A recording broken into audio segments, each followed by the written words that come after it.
Founded by the late great Dom Panos in 1998, the Petit Le Mans has become a fully fledged icon of endurance racing.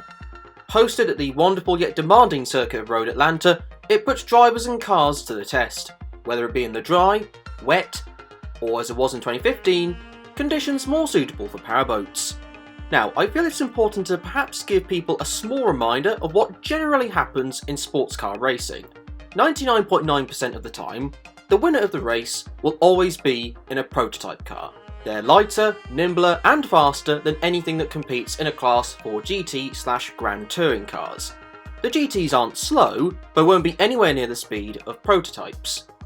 Or at least, that's how it's meant to work anyway. So 36 cars lined up on the grid for this 10-hour race, with the 90 Corvette prototype of Richard Westbrook qualifying on pole, over 1 second faster than anyone else. However, the prototype field was split by 2 GTLM entries from the factory Porsche team, who were over 1 second faster than their nearest GTLM competitors. A shame they didn't stay there though, on the grid. The 911 entry had a ride height infraction, whilst the 912 suffered a crash which required an overnight rebuild, meaning both cars started at the back, giving GTLM pole to Oliver Gavin in the 4 Corvette. So on to race day, and with the conditions being utterly atrocious, the green flag was waved. Amazingly, despite the weather, it took a very long time for our first incident to occur. Nearly 30 seconds before Johnny Molim had a spin in one of the prototype challenge cars. Okay, maybe that was a bit of sarcasm. But larger dramas would occur just a lap later. The number 11 PC car of Chris Cumming had a moment at the S's, before fan favourite Ben Keating also lost it in the GTD class Viper. With both cars struggling to get out of the saturated grass, the first caution flew. Hopefully this wouldn't set the tone for the rest of the race. Westbrook led the restart over the 5 of Christian Fittipaldi. Keating then went off again at the chicane, but that wasn't the dramatic part. It was the final corner bottleneck that resulted in a GTLM Porsche sandwich on a Corvette that was the anxious moment, with thankfully everyone making it through cleanly. But one thing that became exceptionally clear was how incredibly fast the Porsches were in these conditions. So fast in fact, that off-camera, Nick Tandy got past the 24 BMW Z4 of Lucas Luhr to take the GTLM lead barely 30 minutes into the race. Now that's a hooked up race car for you. The race, it has to be said, then entered a bit of a lull, with the drivers all doing incredibly well to keep their machines on the road. And they could have gone even longer had Earl Bamber's left rear tyre lock got punctured, which sent the 912 Porsche into the gravel. A subsequent caution later, and Dane Cameron in the 31 Corvette prototype led overall. The GTLM pole sitter, Oliver Gavin, would then go off in the number 4 Corvette, but would thankfully continue without the caution being waived. Somehow, Westbrook would then regain the lead off of Dane Cameron just before the 90-minute mark. Meanwhile, if you thought the weather conditions weren't bad enough, how about some condensation on the windshield, just to keep you on your toes? The caution though would come out for an off involving the car running second place overall, the number 5 of Christian Fittipaldi. But despite the car having gotten going pretty quickly, the caution would be out for over 15 minutes due to the conditions. But when the race got going again, chaos reigned supreme. Wolf Hensler in the 17 Porsche had a spin and close call immediately on the restart, and then the dominant car of the number 90, now driven by Michael Valiente, had a moment at the same corner, but getting in an even more precarious position. Miraculously he wasn't collected, but perhaps sensibly caution 4 came out, and this time would last quite a while. Standing water was too much of an issue, and there were efforts made to try and help with the drainage, which in the process showed the race director appearing not to care about his business-like attire getting soaked in the slightest, and some form of construction equipment that I don't know what the specific name for is, doing a little dance. 25 minutes later, and the green flag waved. 30 seconds after that, the 90 goes off again, but with Mike Rockenfeller at the wheel, the Delta Wing also spun, oh yeah, that was a cool thing, and the 88 PC car of John Falb hit the wall. With carnage returning once again, the caution unsurprisingly came out, and this time we'd have to wait nearly 35 minutes before it was withdrawn again. Dane Cameron led the restart, and this time they did make some progress. The 24 BMW had gotten ahead of the 911 Porsche, but would lose it again after a fantastic pass from Patrick Pilet. Not too long after that though, the 6th caution would fly, this time for the 60 Ligier prototype of John Pugh, in a weekend that had been, shall we say, tumultuous for this car. Cameron led the restart again, but would lose the lead to the 5 car, now being driven by Sebastian Bourdais.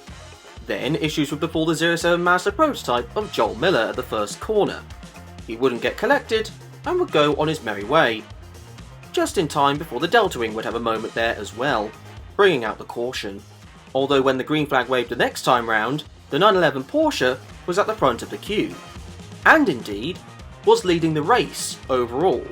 But with Bourdais and the prototype behind him, you'd expect it to make quick work of the GTLM car. But it didn't. In fact, it took 7 minutes for Bourdais and the 10 of Jordan Taylor to get by Pilet's Porsche. Then the caution waved again, but this time it was just for the terrible conditions. So bad in fact, that the red flag was put out, and stayed out for over an hour before the cars went back on the circuit again. A couple of laps later, the 31 Corvette prototype of Eric Curran led overall at the following resumption. But then Anthony Lazzaro in the 54 PC class car brought out the caution again, after crashing at the treacherous S's section. The weather got worse, so another extended period under yellow occurred, before Eric Curran led the way again. And to add to the challenge, darkness was beckoning. What a wonderful way to round off the season, eh? The Corvette GTLM cars were behind Eric in the overall leaderboard, but it took Nick Tandy a couple of corners to dispatch both of them. But perhaps even more impressively, Nick quickly caught up to and passed Eric Curran for the lead, on pure speed, and that advantage grew as the race wore on until a caution waved with just under 2.5 hours left, this time for Bruno Junqueira's PC car hitting the wall.